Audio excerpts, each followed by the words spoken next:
Память – это единственная река, которая движется против течения Леты. Сергей Довлатов. 12 февраля 1999 года ушел из жизни поэт Александр Яковлевич Бейлин. В республике Коми и за ее пределами он известен под литературным псевдонимом Алшутов. В день его памяти в Музее истории просвещения Коми-края Сыктывкарского государственного университета собрались ученые, поэты, художники, все, кто любили и уважали Александра Яковлевича. Конечно, людей, лично знавших Александра Алшутова, намного больше, ведь он был очень общительным человеком, но не все смогли побывать на этом вечере.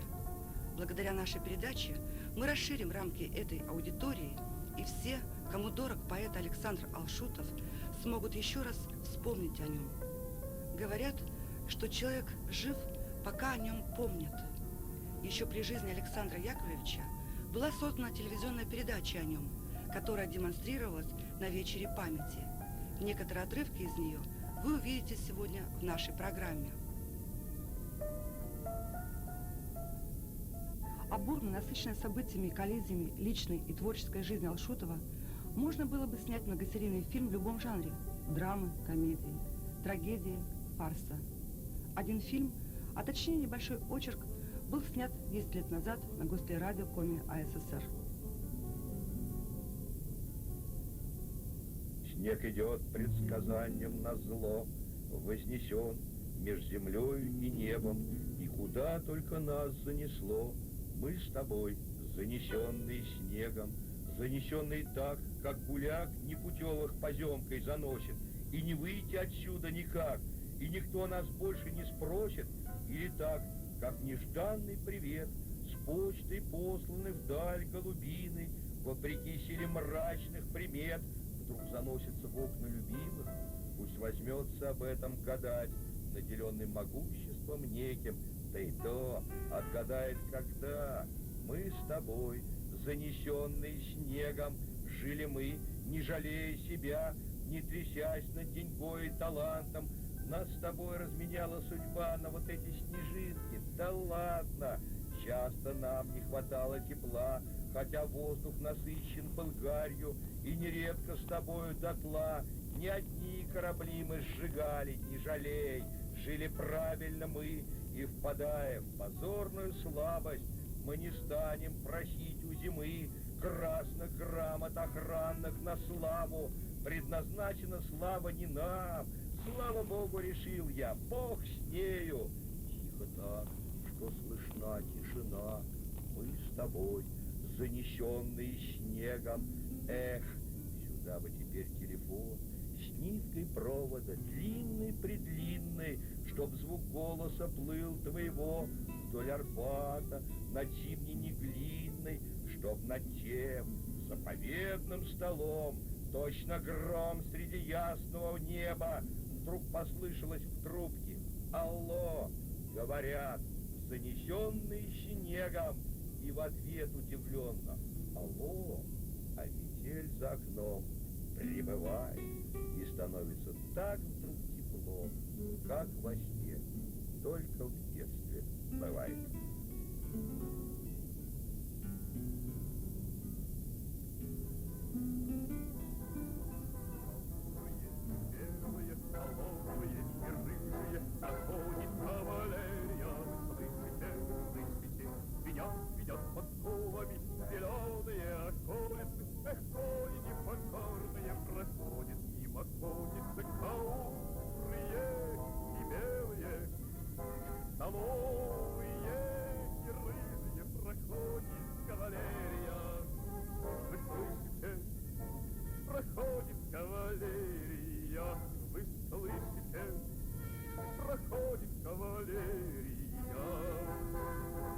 Эта песня принесла громкую, но, увы, скоротечную славу поэту Александру Алшутову. Премьера ее состоялась на Центральном радио 30 лет назад, а затем был долгий и трудный путь. Опустим биографические подробности, где жил, кем работал Александр Алшутов. Важнее жизнь человеческого духа, которая отражена в его стихах.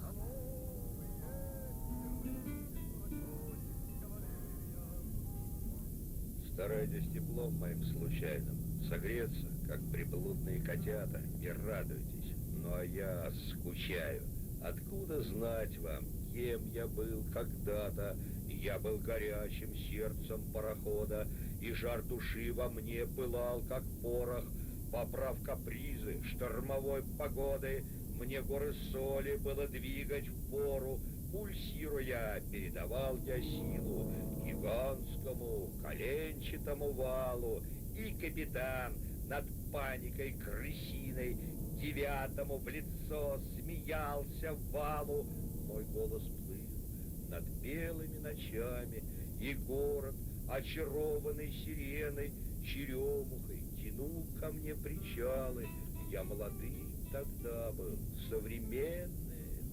Когда вопрос нелепый задают, за что мы любим Родину свою, я словом на него не отвечая, всем существом до боли сознаю, что за нее во всем я отвечаю, чего отнюдь другим не предлагаю, на посторонних не перелагаю сверхличную ответственность мою. Александр Яковлевич Алшутов. Мы очень благодарны всем, кто пришел сегодня на этот вечер. Вечер памяти большого человека, большого художника, большого поэта.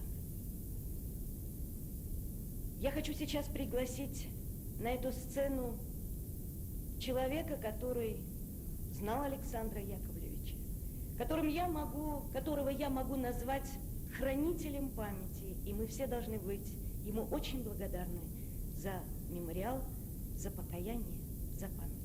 Михаил Борисович Рогачев. Мне просто сегодня приятно вместе с вами не воспоминаниями делиться, уж по крайней мере не речь, конечно, читать. Я думаю, что Сан Яковлевич очень бы удивился, если бы узнал, что про него речи готовят. А просто приятно вспомнить о хорошем человеке, о добром человеке, о человеке, который дорог всем нам и которых каждого из нас, наверное, сделал просто немножко лучше. О человеке, который писал хорошие книги, который имел хороших друзей, который сам был отличным другом. О человеке, который останется в памяти как человек неугомонный, как гражданин, вот в нормальном значении этого слова, гражданин, просто как о хорошем человеке, после которого остались книги, остались добрые воспоминания, семья, дочка, с которой мы гораздо лучше были знакомы, чем с папой. Просто осталась добрая память, и, наверное, не стоит говорить какие-то забитые, затертые, привычные слова о величии, о значении и так далее. Просто давайте все с улыбкой вспомним хорошего человека. Столкнула меня с ним судьба в 80-м году, 17-летнего мальчишку, когда мой товарищ по университету сказал: есть такой поэт Алшутов, пошли ему стихи отнесем. И мы понесли ему вот эти вот свои блокнотики с каракулями, там, с какими-то записями. Молодежь Севера пришли к нему, отдали. Вот, он на нас посмотрел с нами немножко, поговорил, выяснил глубину, так сказать, нашего поэтического, начитанности нашей поэтической, спросил, кто такой Мандельштам, там еще что-то такое. Вот. Ну, я как парень деревенский, конечно, быкал-мыкал, я еще был только на первом курсе, я не знал этого всего. Товарищ мой был из Санкт-Петербурга, поступил в СГУ. Он, конечно, там блеснул и все прочее. Ну, я думаю, все, провалилось. Приходите завтра. И вы знаете, что я хочу сказать? Вот насколько показателен эта черточка, как она показывает человека. Он, я не знаю, за вечер, за ночь, мы пришли к нему в 9 утра. Туда. Его не было, он пришел в 10, мы час ждали. Он разобрал 2 наших блокнота, он расковырял вот все эти каракули, он поговорил с нами, около 2 часов проговорил почти по каждому стихотворению. Вот сколько нужно было потратить на нас сил, да, вроде бы, вот пришли вот так просто. И я благодарен судьбе за этот момент. Я благодарен судьбе за те секунды первое общение с ним и за тот толчок, может быть, который он дал вот мне. В альманахе Сыктывкар, вот в этом, в первом номере за 2000 год, большая статья об Александре Яковлевиче Алшуте. К большому сожалению, в энциклопедии Республики Коми нет статьи об Александре Яковлевиче Алшуте. Ни на буковку А, ни на буковку Б. К великому сожалению.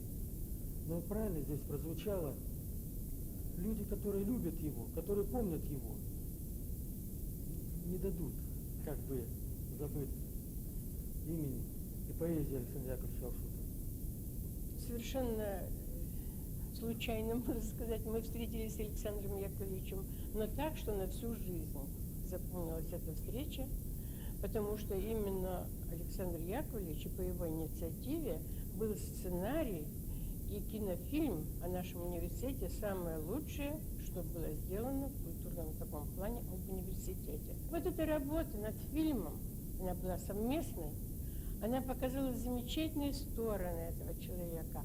Знаете, что главное мне запомнилось? Радоваться всему хорошему, что попалось на пути.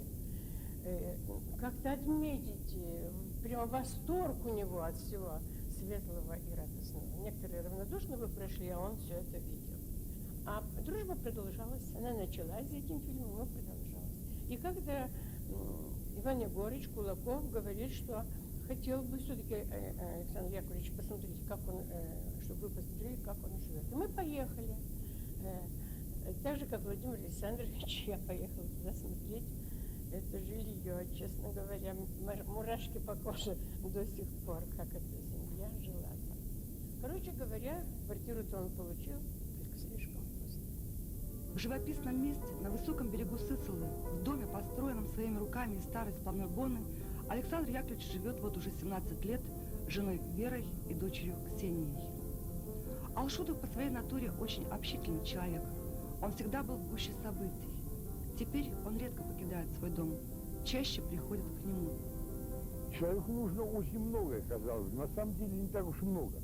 Когда-то, когда я вот уже почувствовал, что я начал писать профессиональные стихи, я в это время жил на Дальнем Востоке, на Сахалине, я подумал, что Бог с ним со всеми материальными трудностями. И думаю, Господи, предложи мне кто-нибудь, ходи всю жизнь в этом синем китайском костюме, как китайцы малозадумские, тебе будут давать пайку хлеба, но меня будут печатать все, что я написал, и без всякой правки. И я бы согласился. Я думаю, что счастье человека в исполнении его желаний. Если человек творческий, скажем, писатель, он хочет, чтобы его книги издавались так, как он их написал. Ни искалеченной, никакой цензуры, никакими идеологическими вмешательствами. И человек-архитектор, он хочет, чтобы он дали строить так, как он хочет, чтобы ему там не тыкали всяческими возражениями. То есть я думаю, что счастье человека в реализации его возможностей, которые в нем заложены от Бога и которые он выработал себе сам путем самовоспитания или воспитания, которое он получил от общества. А как вы считаете, вам удалось самореализоваться? Нет, Полностью? нет, конечно нет, на очень мизерный процент, понимаете? Дело в том, что в наших условиях, вот я об этом думал, я разговаривал с своими, друзьями, ровесниками, там, скажем, со Львом Анинским, с известным ныне критиком. Дело в том, что трагедия вот наших творческих людей, которые где-то кончили 10 класс году в 52-м, 53-м, получили среднее образование, в том, что КПД наша, коэффициент полезного действия, очень маленький. Мы все время работали во всевозможных шорах, в экономических, в идеологических, с железными занавесами, что человек никогда не может поехать туда, куда бы он хотел, скажем. Вот в детстве я очень любил, и сейчас люблю Джека Лондона, причем не только его северные рассказы, а вот его рассказы о южных морях, о капитане Грифе. И вот мне так хотелось тогда иметь собственную яхту, когда я жил на Сахалине. Я еще даже в моря не ходил, я потом пошел, я мальчишкой жил на Сахалине, считаю, с 8-7 класса, с 8-го. Вот. Потом А потом я понял, что счастье не в этом. Вот сейчас у меня показалось, была возможность поехать куда-то. А в свое время меня приглашал Варшавский университет во времена Брежнева. Так меня даже тогда в Польшу тоже что не выпустили. Я был невыездной поэт. И так очень многие. А сейчас можно было поехать, но помимо золотого занавеса, который есть, а я не богатый человек, богатым я никогда не был, вот, то я сейчас уже настолько устал, что я, в общем-то, не очень хочу, потому что воображение, оно дополняет то, и литература, воображение заставляет, помогает увидеть то, где ты бы хотел побывать, мне так думается. И вот поэтому, конечно, счастье человека, во-первых, в исполнении его желаний, реализации его личности и в том, чтобы он обладал внутренней свободой. Я Александра Яковлевича знал не так уже много, но достаточно для того, чтобы я его зауважал и сделал все, чтобы достойно проводить тогда и в последний путь.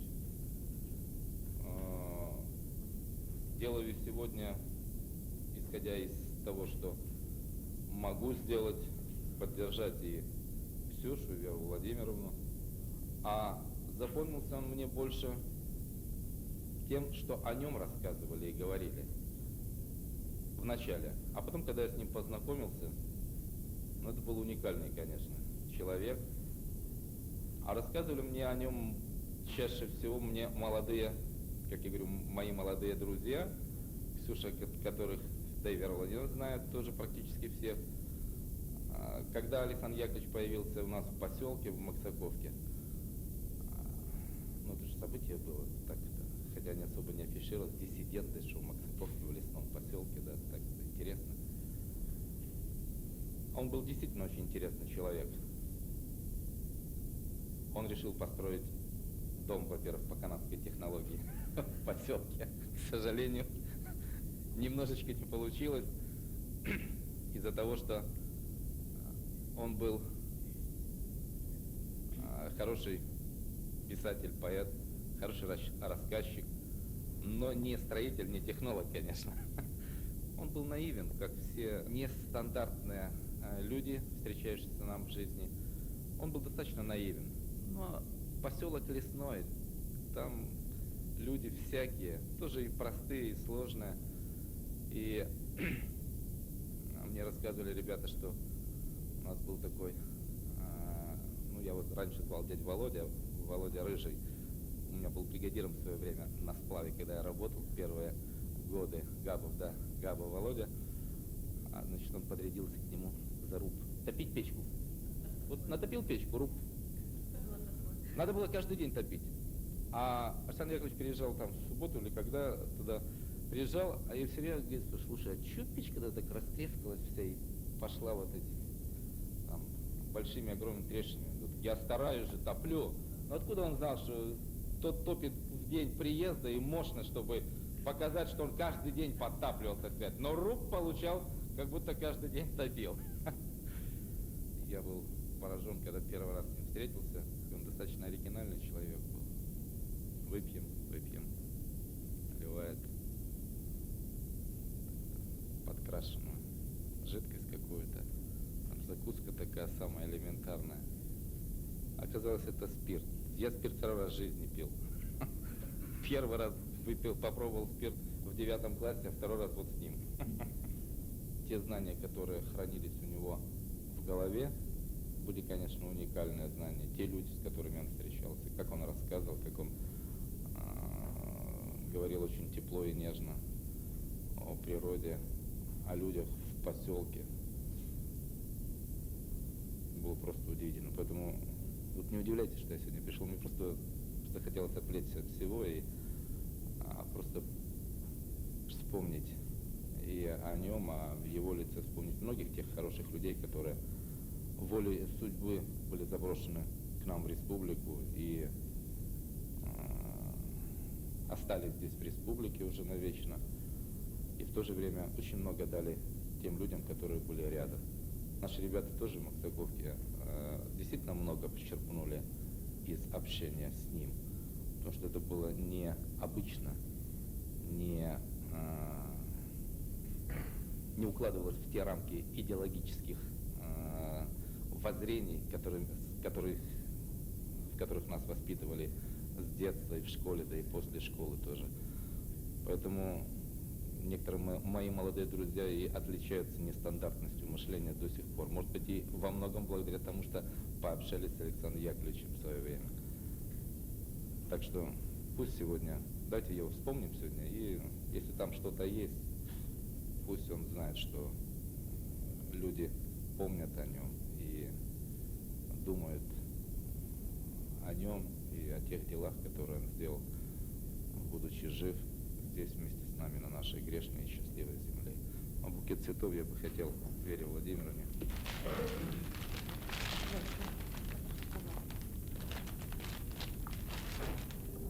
Это строение, поражающее своими масштабами, напоминает выброшенный на берег гниющий корабль. Это дом, который Александр Яковлевич много лет тому назад задумал построить для себя и своей семьи. Но обстоятельства сложились иначе. Наверное, Алшутову больно смотреть на свою невоплощенную мечту. Может быть, именно поэтому Александр Яковлевич просил нас не снимать этот несостоявшийся дом на видеопленку. И все-таки мы сделали это. Для меня этот дом – образ иллюзорности многих наших устремлений и желаний в этом мире. В откровенном разговоре со мной Александр Яковлевич сказал, что не боится смерти. Он давно готов к встрече с вечностью. И пусть останется недостроенным этот дом, истинный и единственный дом Александр Алшутов построил внутри себя.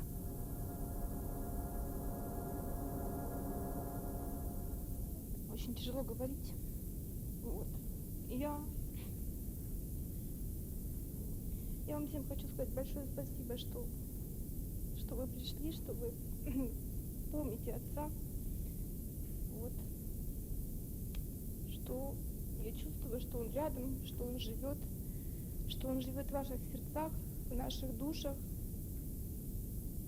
что живет его творчество в ваших сердцах. Конечно, каждый понимает это по-своему.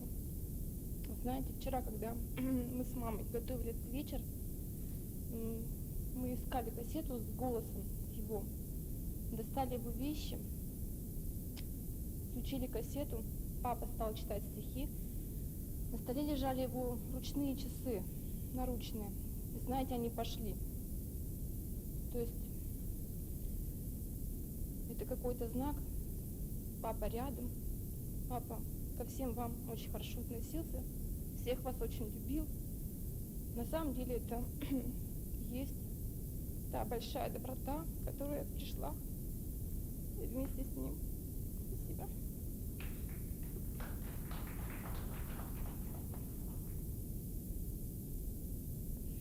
Я хочу завершить сегодняшний вечер на оптимистической ноте.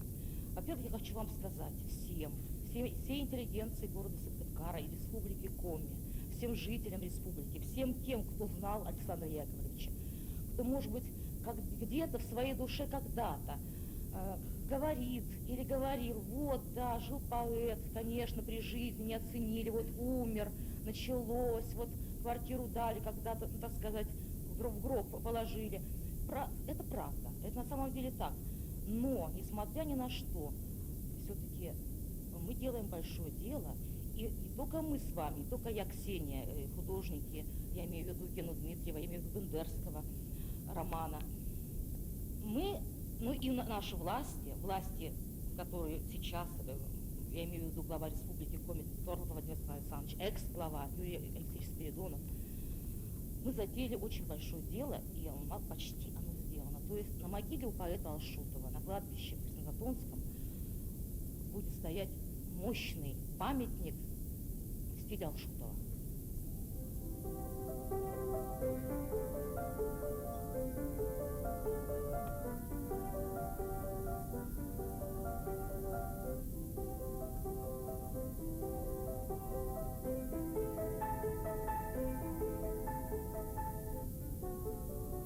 Спасибо, добрый человек, за огонек дрожащей спички. Спасибо, собутыльник век, за то, что до конца не спился. Спасибо, женщины мои, за то, что вы меня любили. Спасибо, чернозем могил, за за сладкий запах белых лилий. Спасибо, верные друзья, что есть у верности пределы. Всему спасибо, что нельзя вернуть назад и переделать. Спасибо, автомагистраль, за все попутные такси мне, за то, что в мире столько стран, в которых не был я. Спасибо. Еще спасибо от души всем тем, кому кричал «Спасите!», за то, что вы не подошли, за то, что я дошел. Спасибо. За то, что полон рот забот, которые лишают силы, за то, что нет во рту зубов, чтобы кусать других. Спасибо. Спасибо кошкам. Мяу-мяу. Спасибо детям и собакам. Вам всем спасибо, кто меня не разучил тихонько плакать. Всему спасибо, то, что есть. За то, что хлеб назвали хлебом. За то, что крыша ржавой жизнь не заменить бездонным небом. За всю судьбу благодарю. За миг рождения и старость. За позднюю мою зарю, когда так мало жить осталось. Спасибо рекам и морям, которые меня качали. Всем тем спасибо, кто меня помянет, может быть, с печалью. А нет, спасибо и на том, и да поможет им Спаситель. Как гость, не застегнув пальто, я вымолвить спешу. Спасибо.